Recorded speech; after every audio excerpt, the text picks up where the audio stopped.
అసలు ముఖ్యమంత్రి కేంద్ర మంత్రి ఒక మైనర్ బాలిక మీద అఘాయిత్యం జరిగితే ఈ రాష్ట్రంలో కంప్లైంట్ తీసుకోవడానికి పోలీసులు నిరాకరించారు. ఎవడండి ఈ రాష్ట్ర హోంమంత్రి? ముఖ్యమంత్రి గారు కాదా? ఆ అమ్మాయిని సతాయించి, తల్లిదండ్రులను సతాయించి 6 గంటలు పోలీస్ స్టేషన్లో కూర్చోబెట్టి వేధించి చివరికి కౌంటర్ కేసు పెట్టించారు. ఎవరు పెట్టించారండి ఈ రాష్ట్రంలో? వాస్తవం ఏంటి అసలు? ఆ మైనర్ బాలిక ఆమె మీద జరిగిన అఘాయిత్యానికి సంబంధించి వాళ్ళ తల్లిదండ్రులకు చెప్పి బోరుమని ఏడిస్తే నిందితుని పట్టుకోవాల్సింది పోయి 9 రోజులు రాచమర్యాదలు చేసి కాపాడిన వెధవ ఎవడు? నేను అడుగుతా ఉన్నా ఈరోజు. ఎవరా వెధవ? ఇద్దరిలో తెలియదా ప్రజలకి? సిగ్గుపడాలా ముఖ్యమంత్రి? ఏమంటాడు మీ డీజీపీ? ఆయనకి ఏమైనా ఉందా తలకాయ అసలు? ప్రైమ్ మినిస్టర్ బందోబస్తులో బిజీగా ఉన్నాం అందుకే కేసు పెట్టలేదా? ప్రైమ్ మినిస్టర్ బందోబస్తు వచ్చినప్పుడు మొత్తం నేరస్తులందరికీ హాలిడే ఇస్తారా? 3 రోజులుగా సంపుకొండ్రబాయ్ అని చెప్పి మొత్తం రేవంత్ రెడ్డి గారు చెంచల్ కూడా బ్యాచ్మేట్స్ అందరికీ చెలరేగమని చెప్తారా? ఏం చెప్తున్నావు నాకు అర్థం కాదు. సిగ్గుందా అసలు ప్రభుత్వానికి? మేము 10 రోజులు మౌనంగా ఉన్నాం. ఎక్కడ ఒక అమ్మాయి విషయం కదా, సెన్సిటివ్ విషయం కదా అని మౌనంగా ఉన్నాం. ఇవాళ ముఖ్యమంత్రి మాట్లాడిన మాటలతో నోరు విప్పక తప్పని పరిస్థితుల్లో నేను మాట్లాడుతూ ఉన్నా. అసలు మెదడు ఉందా ఆయనకి? లేదా వడదెబ్బకి ఏమైనా చిన్న మెదడు కూడా చితికిపోయిందా? ఏం మాట్లాడుతున్నాడు ఆయన? నాకు అర్థం కాదు. ఏదో మా బావమ్మరి దీంట్లో దొరికినాయి అంటాడు. పెట్టు కేసు. ఎవడొద్దన్నాడు ఆయన నిన్ను? ఏం దొరికినాయి? నీ ఎక్సైజ్ సూపరింటెండెంట్ చెప్పింది కదా, అందులో ఏం దొరకలే, ఏం లేదురా నాయన అని. నువ్వేమైనా ప్లాంట్ చేయబోయినట్టున్నావు. మీ వాళ్ళకి చెప్పేది ఆడ ఇరికీయమని చెప్పినట్టున్నావు. అది ఇరికేయలేకపోయాను. నేనేం చేస్తా దానికి? నేనేమంటున్నా అంటే ఇంత చిల్లర రాజకీయం మంచిది కాదు. 9 రోజులు నిందితుని దేశంలో ఎక్కడైనా వదిలిపెట్టినరా?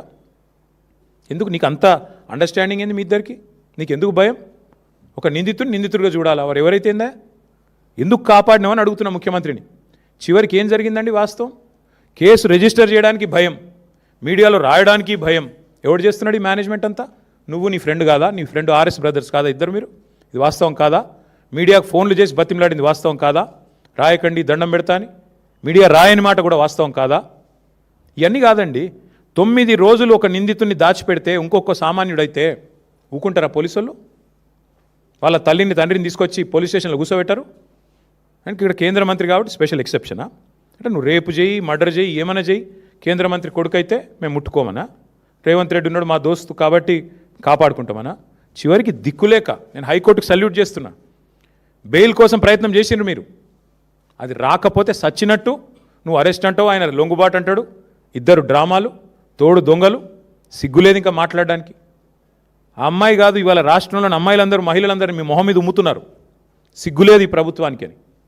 ఎందుకండి అంత మొహమాటం? అరే జరిగింది ఏంది? నువ్వు మాట్లాడేది ఏంది? నీకు మెదడుందా? హైట్ ఒకటే తక్కువ అనుకున్నా, బుర్ర కూడా తక్కువనే రేవంత్ రెడ్డికి. ఇంత అన్యాయమా? ఒక అమ్మాయికి అన్యాయం జరిగితే ఆ అమ్మాయి వివరాలు బయటపెట్టిన వెధవలు ఎవరో బయటపెట్టు. ఇప్పటికి 15 మంది మీద కేసు అయింది పేట్ బషీరాబాద్లో. ఎవరు ఆ వెధవలు? బీజేపీ వాళ్ళు. ఆ అమ్మాయి వెధవలు ఎవరు మీడియాలో? నేను అడుగుతున్నా. ఎవరు ఆ వెధవ మీడియా? ఏది? హనీ ట్రాప్ అని చెప్పి మనీ ట్రాప్లో పడ్డ మీడియా ఎవరు? వాళ్ళని అడుగుతున్నా నేను. సిగ్గుందా మీకు అసలు? ఇజ్జతుందా? ఇంకా మాట్లాడుతున్నాడు ముఖ్యమంత్రి, కేంద్ర హోంశాఖ సహాయ మంత్రి. ఈయననేమో నేను పంపించిన నా కొడుకుని ఈయనంటాడు. ఆయన చేసిన ఘనకార్యానికి ఫస్ట్ పోలీసు వాళ్ళు బరబర గుంజుకపోవాలి. నీవు దాచిపెట్టిన 9 రోజులు ఆ కుటుంబాన్ని బెదిరించినావు నువ్వు. నిన్ను కేసులో పెట్టాలి, సిగ్గుంటే రాజీనామా చేయాలి. ఇంకా మీదికెళ్ళి ఏదో చాలా ఇద్దరు శుద్ధ పూసల్లాగా, సత్యసంధుల్లాగా, సత్య హరిశ్చంద్రుడు కజిన్ బ్రదర్స్ లాగా ఏదో యాక్టింగ్లు, మళ్ళీ మీదికెళ్ళి దానికి ప్రమోషన్లు. ఏం మాట్లాడుతున్నారు అసలు? ఒక రాష్ట్ర ముఖ్యమంత్రి, మీరు హోంమంత్రి. ఏం మాట్లాడుతున్నావు నువ్వు అసలు? ఏం చేసేది ఉండే? చాలా సెన్సిటివ్గా హ్యాండిల్ చేసినావు. ఏంది సెన్సిటివ్గా హ్యాండిల్ చేసేది? ఎవడైతే లోపల వేయాలి. మిగతా వాళ్ళకి ఇదే ట్రీట్మెంట్ ఉందా?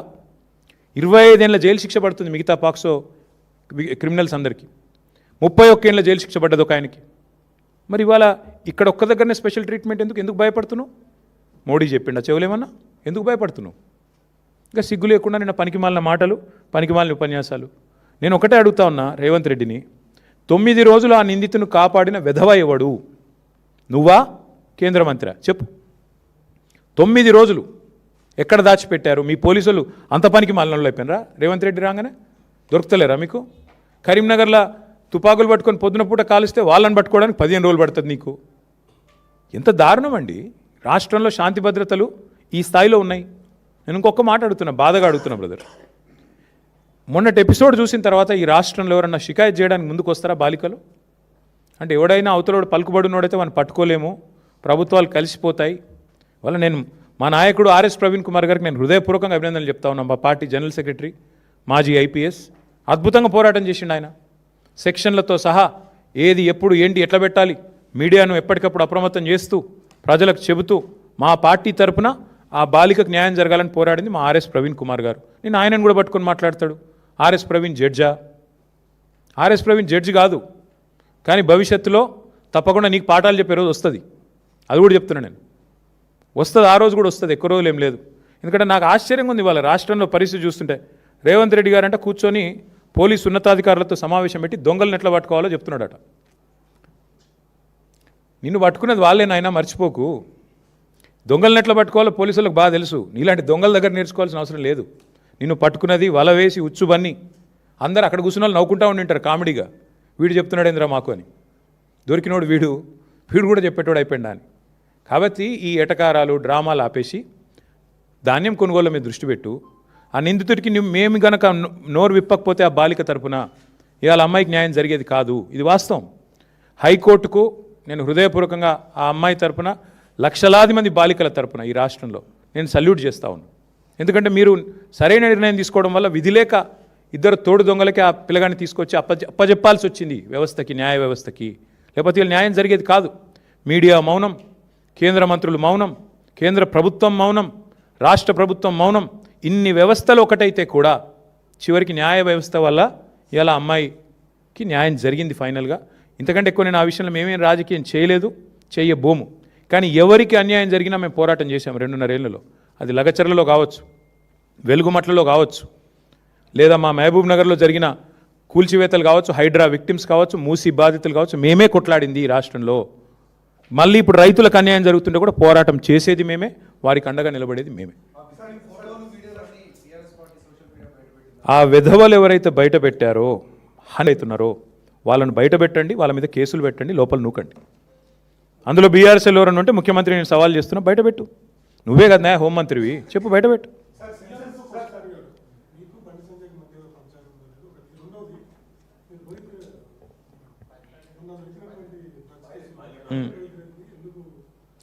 బ్రదర్, నేను ఒక మాట, నేను ఈ పనికి మాలిన డైలాగులు ముఖ్యమంత్రి గారికి ఇప్పుడు కొడతానే ఉంటాడు. పాపం ఆయనకి ఏందో కానీ ఇంకా ముఖ్యమంత్రి అన్న ఫీలింగ్ రాలే ఇంకా ఆయనకి. ఇంకా కూడా ఏదో ప్రతిపక్షంలో ఉన్నట్టు మా మీద దుమ్మెత్తిపోవడం అలవాటుగా ఉంది. అసెంబ్లీ సమావేశాలప్పుడు వాళ్ళ పీసీసీ ప్రెసిడెంట్ అన్నాడు పెట్టండి అన్నాడు, పెట్టరాబాయ్ అని నేను అన్నా. మరి ఎందుకు వెనకపోయిందా ప్రభుత్వం? డ్రగ్స్ బిగ్జు పెట్టు, టెస్టులు పెట్టు మీ ఎంపీలకు. ఎంతమంది దొరుకుతారో నేను చెప్తా, పేర్లు చెప్తే బాగుండదు. పెట్టు. ఏం మాట్లాడుతున్నాడు ముఖ్యమంత్రి? ఒక చిన్న స్కూల్ పోరగాడు మాట్లాడినట్టు. అప్పుడప్పుడన్నా కొద్దిగా ముఖ్యమంత్రిలా హుందాగా మాట్లాడు. ఎప్పుడో సస్పెండ్ చేసినాం రోహిత్ రెడ్డిని, మీకు తెలియదా? షోకాజ్ నోటీస్ ఇచ్చినాం, సస్పెండ్ చేసినాం. ఇక ముఖ్యమంత్రి ఆయనకు తెలియకపోతే నేనేం చేస్తా దానికి? ఇంకోటి మాట్లాడితే నా బావమరి దీంట్లో దారిన పోయే దానేవా? నా బావమరి దీంట్లో ఏం దొరికిందా? ఏది పడితే అది మాట్లాడచ్చు. ఎన్నిసార్లు చెప్తావు సేమ్ అబద్ధం? సిగ్గుందా? వీడి పద్ధతేనా అసలు ఇట్లా మాట్లాడడం? మేము మాట్లాడలేమా? మాట్లాడాలంటే నాకు చాలా ఉంది ముఖ్యమంత్రి గారి గురించి మెటీరియల్, కానీ కొన్ని సభ్యత హద్దులు కూడా ఉంటాయి కొన్నిటికి. ఏది పడితే అది మాట్లాడం కదా.